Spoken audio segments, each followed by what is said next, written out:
Let me guess. You're the good one, the reliable one, the understanding one, the one who replies fast, the one who says it's okay when it's not okay. And somehow, you're also the one who's always tired, always stuck, and quietly resentful. Here's the uncomfortable truth. You're not powerless because the world is unfair. You're powerless because you've been using being a good person as a survival strategy. And it worked. As a kid, being easy made you safer. Being helpful made you less of a problem. Being agreeable earned you approval, which felt like love.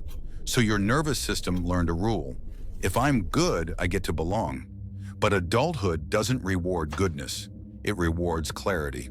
And the good person trap is what happens when you confuse moral worth with being liked. So today, I'm not here to teach you how to be selfish. I'm here to teach you how to stop bleeding out your power in the name of being nice. Because there's a difference between kindness and surrender. Kindness is a choice. Surrender is a reflex. And most people who call themselves good aren't choosing. They're panicking politely. In the next few minutes, I'm going to show you. 1. The hidden contract you're signing every time you people please. 2. Why it creates a life where your needs don't count. And 3. The exact boundary sentence that lets you stay kind without staying weak. Ready? Good. Because if you keep playing good, you'll keep getting the same prize. Everyone gets access to you, except you. Let's expose the contract. Every time you say sure, no problem, when it is a problem, you're not being kind. You're trading. You're trading your needs for safety, for approval, for the illusion that nobody will leave. That's the contract. I will abandon myself so you won't abandon me. And because it's never written out loud, it feels like morality. It feels noble. It feels like you're the bigger person. But watch what it produces. You give your time away, then feel used. You swallow your opinion, then feel invisible.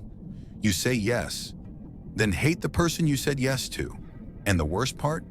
You start resenting people for accepting what you offered. That's not kindness. That's a silent hostage situation. Now here's the mechanism, the reason it keeps you stuck. People-pleasing is not about other people. It's about your self-worth being outsourced.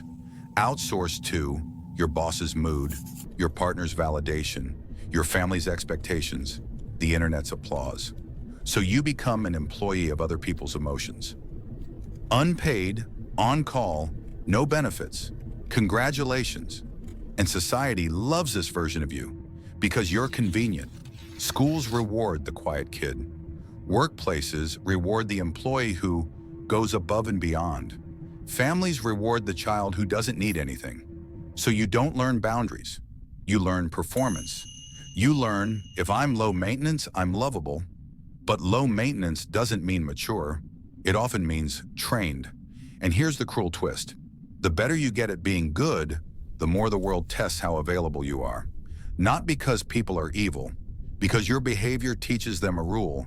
This person has no price. When you don't charge, you get bought. When you don't limit, you get used. When you don't speak, you get a sign. So if you've been wondering why your life feels like it's run by other people's needs, it is.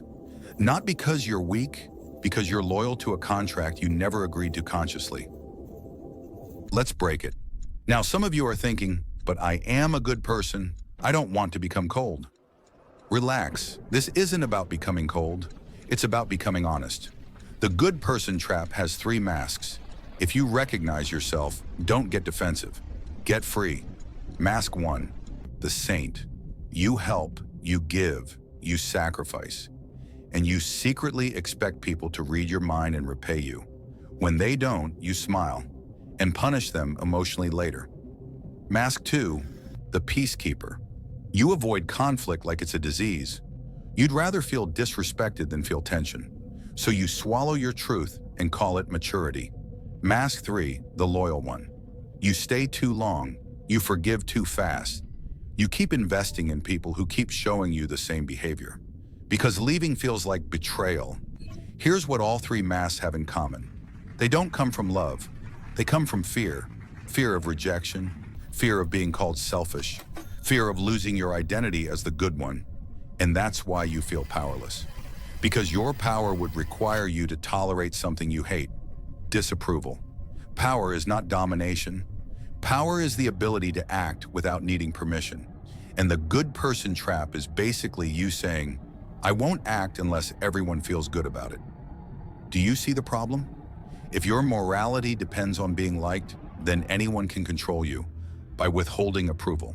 That's the real scam. And you can feel it in your body. The tight chest when you want to say no.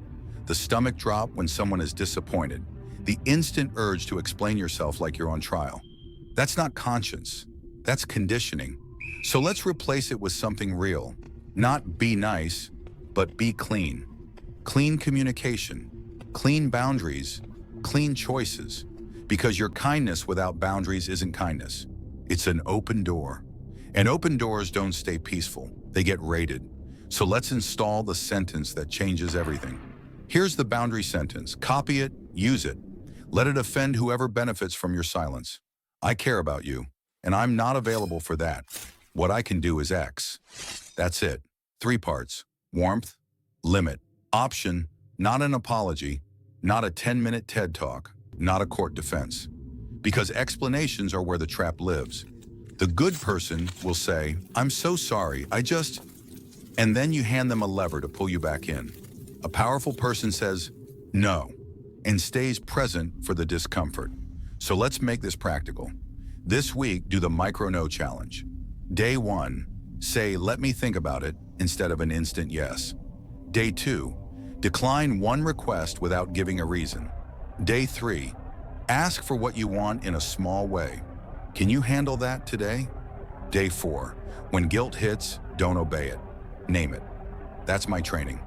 Day 5, repeat the sentence again, word for word. And here's the key. Guilt is not a signal that you're bad. Guilt is a signal that you're changing roles. Your nervous system will scream because you're leaving the old identity, the one who earns love by disappearing. But real goodness doesn't require self-erasure. Real goodness is the courage to be honest and still stay kind. Now, one last thing. This is where it gets darker. If being good has kept you powerless, then you have to ask, who trained you to confuse approval with love? Because that's not just a habit, that's a system. And in the next video, we're going to expose the guilt economy, the invisible way people use disappointment, silence, and after everything I've done for you, to control your choices. If you've ever felt trapped by someone else's feelings, you're going to want that one. Subscribe. Not because I need it, because the next trap is quieter, and it's been running your life longer than you think.